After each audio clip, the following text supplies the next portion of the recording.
ব্যস্ত সকালের routine healthy নাস্তা বানিয়ে দুপুরে রান্না বান্না একসাথে করলাম। আসসালামু আলাইকুম, সবাই কেমন আছেন? আশা করছি সবাই ভালো আছেন ও সুস্থ আছেন। আমি শিল্পী, আমি নদীয়া জেলার ছোট্ট একটা গ্রামে থাকি। আবারও নতুন একটা দিনে নতুন একটা ব্লগ ভিডিও নিয়ে চলে এসেছি আপনাদের মাঝে। আশা রাখছি আজকে ভিডিওটি আপনাদের কাছে ভালো লাগবে।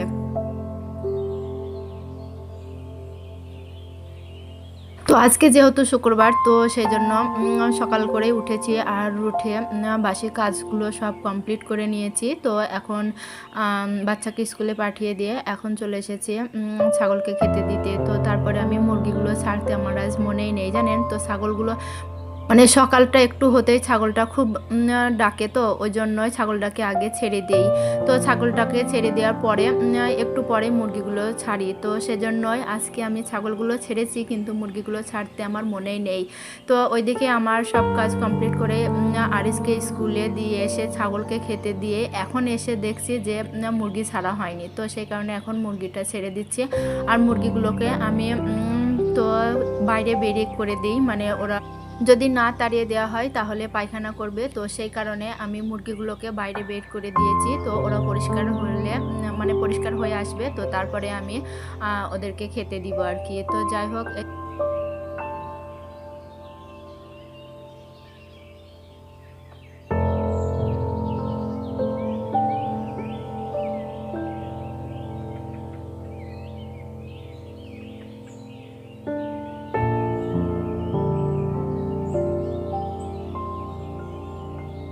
আর সকালবেলা আমি মুরগিগুলোকে এরকম করে মানে রেশনের যে আটাগুলো থাকে আর কি, তো সেই আটাটাই খামির মেরে ওদেরকে খেতে দিই। তো আজকেও ঠিক তাই করেছি। তো ওদেরকে খামিরটা মেরে ওদেরকে খেতে দিয়েছি, আর ওইদিকে ছাগলকে বিচালি দিয়েছি, তো সেটা দেখতে পাচ্ছেন। আর সকালে এরকম করে যদি মানে মুরগিগুলোকে হালকা পাতলা দেওয়া যায় তাহলে ওরা চড়ে বেড়াবে, তো চড়ে কিছুটা খাবার খাবে। তো তারপরে আমি দুপুরবেলায় মানে চালটা দিব আর কি, মানে ভারী খাবার দিব। তো যাই হোক, মুরগিগুলোকে খেতে দিয়েছি, কিন্তু ওরা একই আটা, ওরা সেই আটাটা না খেয়ে খাচ্ছে দেখুন ছাগলের সেই খাবারটাই। তো যাই হোক, ওরা যেহেতু পশু পাখি, তো ওরা হাঁসের খাবারটা খেতে বেশি ভালোবাসে। তো সেই কারণে ছাগলকে খেতে দিয়েছি ওই ছাগলের খাবারটাই, ওরা হাঁসরে আটাগুলোই খাচ্ছে। তো এখন চলে এসেছি আমি থালা বাসনগুলো মাজতে আর কি, বাসি যে থালা বাসনগুলো ছিল আর কি, তো সেগুলো মাজবো। কিন্তু তার আগে আমি এই যে চেরিটা আর বালতিটা ছিল, তো সেই চেরিটা আর বালতিটা আগে মেজে নিয়েছি। তো তারপরে থালা বাসনগুলো মেজেছি। আর থালা বাসনগুলো মাজার আমি ভিডিও করেছিলাম কিন্তু হয়নি। যাই হোক, এখন কাপড় কটা ভিজিয়ে দিয়েছিলাম, তো সেই কটা এখন কেচে নিচ্ছি। আর এখানে অনেক কটাই থালা বাসন হয়েছে। তো আমি 2 ধাপে থালা বাসনগুলো মেজে ধুয়ে নিয়েছি, আর এদিকে এখন কাপড়গুলো কেচে নিচ্ছি। আর প্রত্যেক দিনই তো আমাদের কাপড় কাচতে হয়, তাই না? তো আজকেও সেই তাই হয়েছে। তো কাপড়গুলো কেচে নিয়েছি, আর ওই বালতির ভিতরে অনেক কাপড় রয়েছে কিন্তু, তো আমি অল্প কটাই দেখিয়েছি। তো যাই হোক, আজকে যেহেতু শুক্রবার, তো তাড়াতাড়ি আমাকে কাজগুলো করতে হবে, না হলে আবার মানে টাইমের ভিতরে রান্না বান্না করা, আবার সকালের নাস্তা সব তো একসাথে করতে হবে, তাই না? তো তার উপরে আবার এখন যেহেতু শীতকাল আসলে, তো শীতে সকালে উঠতেও ভালো লাগে না, মানে উঠবো উঠবো করে ওঠাও হয় না, কিন্তু কি করব, তাই না? তো আমাদের তো উঠতেই হবে, আর উঠে কাজগুলো করতে হবে, প্লাস বাচ্চাদের স্কুলে পাঠাতে হবে। তো আরিজও আজকে উঠতে চাইছিল না, বলছিল মা আমি স্কুলে যাব না। তো আমি বলছি কেন স্কুলে যাবে না তুমি, আমাকে বলো। তো বলছে মা আমার উঠতেই ভালো লাগছে না ঘুম থেকে, মনে হচ্ছে আর একটু ঘুমাই। তো আমি বললাম আর ঘুমাতে হবে না, উঠে পড়ো। তো আমি আর আরিজ একসাথেই উঠে পড়েছি। তো ওকে ফ্রেশ ট্রেশ করিয়ে দিয়ে ওই একটু খেলা খেলছিল। ওইটা এর আগের দিন যে দোলনাটা দেখেছেন, ওই দোলনাটা বানিয়ে দিয়েছে আমার বড় ছেলে, তো সেই দোলনায় ও খেলা খেলছিল। আর আমি মানে যে কাজগুলো করার আর কি টুকটাক সেই কাজগুলো করে নিয়েছি, বাসি ঘর তোর ঝাড় দেওয়া, উঠোনটা, তারপরে রাস্তাটা, তো সেটাই ঝাড় দিয়ে চলে এসেছি। আর ওইদিকে আরিসকে রেডি করে স্কুলে পাঠিয়ে দিয়েছি। তো তারপরে আমি যে কাজগুলোতে করেছি, তো সেগুলো ভিডিওর ভিতরে দেখিয়ে দিয়েছি। আর তাছাড়া এমনিতে এখন মানে অতটা শীত নেই, কিন্তু তাও রাত্রিবেলা ভালো শীত পড়ে আর কি। তো সকালবেলা উঠতে ইচ্ছা করে না, আর উঠলেই জানেন তো আমাদের সকালবেলা উঠেই আমাদের বাড়িতে রোদ। তো রোদে বেশিক্ষণ থাকতেও ভালো লাগে না, মানে এই সময়টা যে রোদে গেলে গরম লাগে, আবার ছায়ায় আসলে ঠান্ডা লাগে, বিশেষত সকালবেলাটা। তো যাই হোক, আমি ওই তো রোদের মাঝে কাজগুলো করে নিয়েছি। আর এখন চলে এসেছি আমি সকালের জন্য খাবার বানাতে। আর আজকে আমি সকালে আরিজের জন্য টিফিন বানাইনি, কারণ আজকে আমি দোকানের টিফিনটাই দিয়েছি।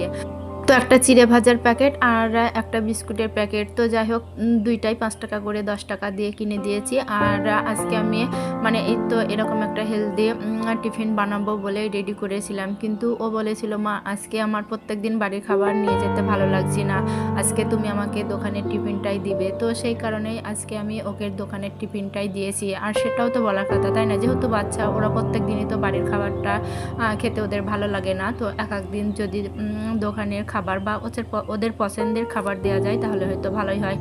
তো সেই কারণেই দিয়েছি। আর এক এক দিন বাচ্চাদের কথাও শুনতে হয়, তাই না? তো আমি সেটাই করেছি। তো যাই হোক, এখন চলে এসেছি আমাদের জন্য নাস্তা বানাতে। আর আজকে আমি নাস্তা একটা গোলা রুটি বানাবো। তো সেই গোলা রুটির জন্য আমি এখানে আটা, 2টা ডিম, একটু গাজর কুচি, পেঁয়াজ, কাঁচা লঙ্কা, লবণ, একটু হলুদ তো দিয়ে নিয়েছি। তো অল্প অল্প করে পানি দিয়ে আমি তো ব্যাটারটা রেডি করে নিব। আর কড়াইতে অল্প তেল দিয়ে মানে রুটিটা ভেজে নিব আর কি। তো যাই হোক, তো এটা যেমন হেলদি তেমন অল্প টাইমের ভিতরে হয়ে যায়, আবার খেতেও বেশ মুখরোচক।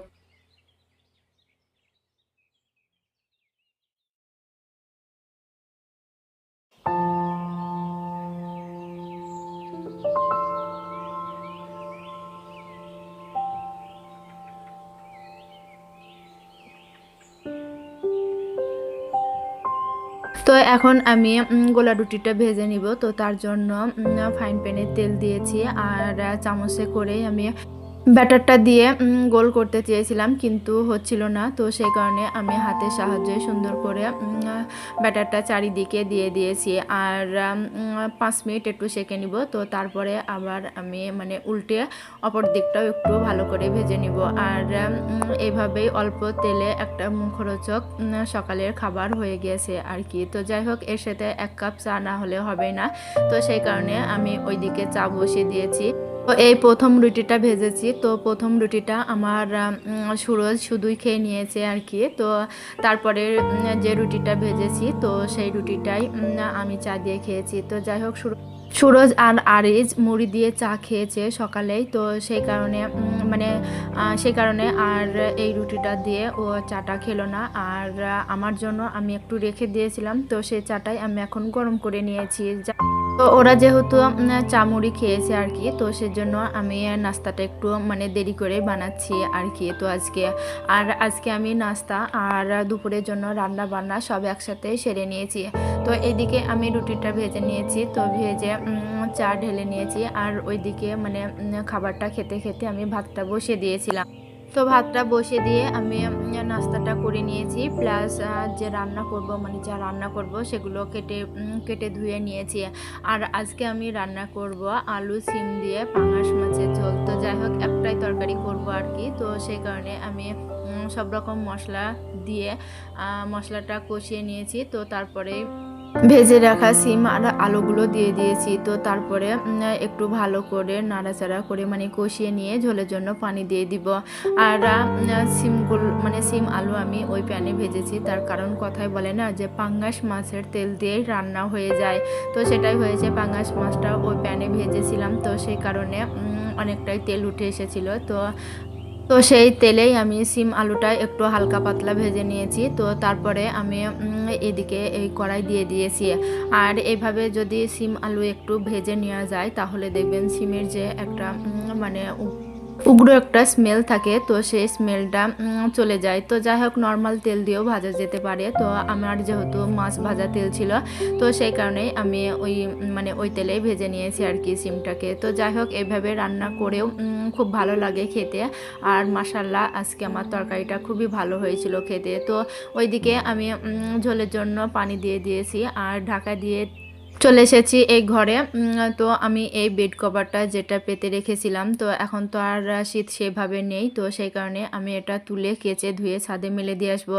কেননা কয়েকদিন পরেই তো আবার রোজা, তাই না? তো তখন তো এই কাজগুলো করতে পারবো না। আর তাছাড়া এখনও তো অনেক কাজ বাকি রয়েছে। তো তাছাড়া আজকে আমি 2 ঘরের ঝুলগুলো ঝেড়ে নিয়েছি, তো সেটার ভিডিও শেয়ার করে নিই। তার কারণ হচ্ছে আমার ঘরটা যেহেতু প্লাস্টার করা, তো সেই কারণে মানে রং করা নেই, তো সেই কারণে একটু অন্ধকার হয়, ভিডিওটি অত বোঝা যায় না ভালো, তো সেই কারণে আমি আর ঝোল ছাড়া ভিডিওটি করিনি।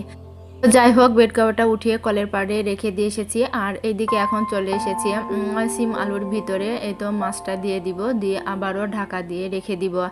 আর আজকে আমি বেড কাভারটা গরম পানি করে কেচে দিব আর কি। তো যাই হোক, এর ফাঁকে মানে তরকারিটা রান্না হয়ে যাওয়ার পরে আমি মাটির চুলায় পানিটা গরম করে নিয়েছিলাম। তো তারপরে আমি বেড কভারটা ভিজিয়ে কেচে ছাদে মেলে দিয়ে এসেছি। তো যাই হোক, সেটার ভিডিও করা হয়নি। তো এখন চলে এসেছি, এই তো আমার ঝোল ছাড়া হয়ে গিয়েছে, তো সেটাই আপনাদের এক ঝলক দেখিয়ে দিয়েছি। আর যেহেতু বেড কভারটা উঠিয়েছি, তো প্রচুর পরিমাণে ধুলা ছিল, মানে ধুলাবালি জমেছিল। আর ভিডিওয় হয়তো বোঝা যাচ্ছে না, কিন্তু বেশ অনেক পরিমাণে ধুলা ছিল। তো সেগুলো ভালো করে ঝাড় দিয়ে পরিষ্কার করে নিয়েছি, সাথে সাথে ঘরটাও মুছে নিয়েছি। তো আজকে ভিডিওটি এখানে শেষ করছি। দেখা হবে অন্য কোনো ব্লগ ভিডিওতে। ততক্ষণে ভালো থাকবেন, সুস্থ থাকবেন, আর লাইক সাবস্ক্রাইব করে পাশে থাকবেন। আর অলরেডি এই কাজটা যারা করে দিয়েছেন, আপনাদের জানাই অসংখ্য ধন্যবাদ। আল্লাহ হাফেজ।